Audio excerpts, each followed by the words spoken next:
سلام آقا. این روزا صورت و سیرت آخوندا هم جماعت اکبر کوسه هم سگای ولایت بدجوری زغزغ میکنه. جان چرا نداره عزیز جون. چک افسری و سیبیل آتشین کار خودشو کرده. آمریکا با نقض آشکار قوانین بین المللی و در اقدامی برخلاف عرف جهانی اعلام کرد به سفیر جدید ایران در سازمان ملل روادید صادر نمی کند. جی کارنی سخنگوی کاخ سفید گفت به سازمان ملل و ایران اطلاع داده ایم آمریکا برای آقای ابوطالبی سفیر جدید منصوب شده ایران در سازمان ملل روادید اعطا نخواهد کرد.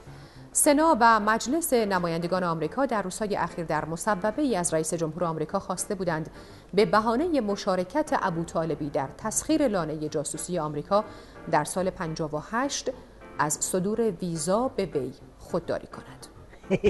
تیویریش خیلی سعی کرد تا رد گم کنه و سوابق تروریستی این یارو طالبی تلیده ولایت رو پنهون کنه، اما مثل همیشه دیر جنبید، چون بوی ناجور قضیه جهانی رو برداشته.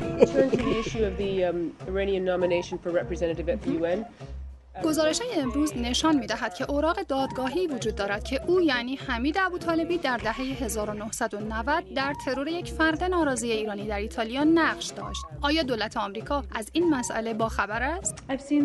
من این گزارش‌ها رو مشاهده کردم.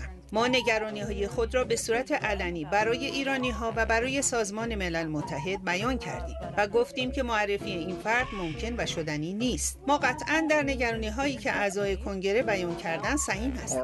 بله، به این میگن چپ کردن ولایت تو پیچ زهرخوران. حالا تیتر این رسانه‌های خارجی رو هم ملاحظه کنید تا بعد بنده خدمت برسم.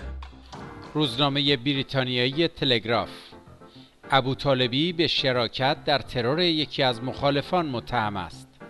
The diplomat took part in the 1979 seizure of hostage Americans. 52 Americans held for 444 days, beaten and tortured at our embassy in Tehran. Former hostages are calling this appointment the ultimate insult.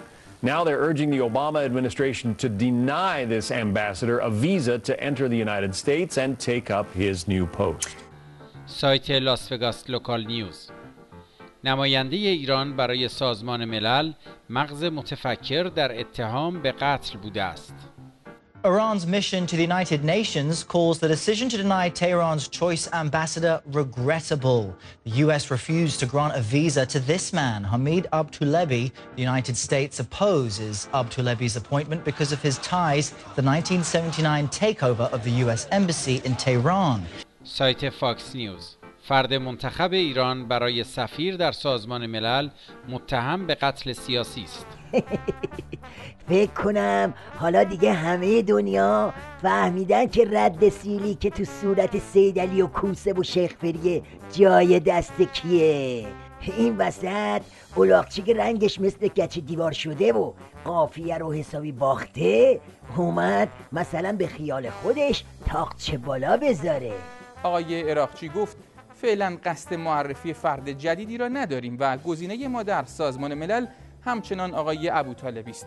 اما جماعت جام زهری بلافاصله قاشق حلوا را فرو کردن تو گلوی الاغچی، گفتن بیشین ببینیم بابا قیافت به هر چی بخوره به چماق نمیخوره.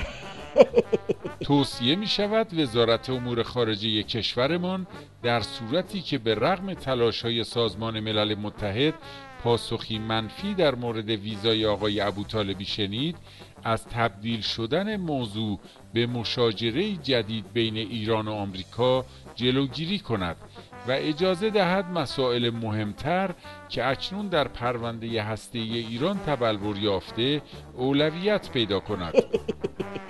منظورش اینه که بابا هوا پسه، حتی واسه پوکای پشت صحنه سیدعلی هم دیگه فضایی باقی نمونده.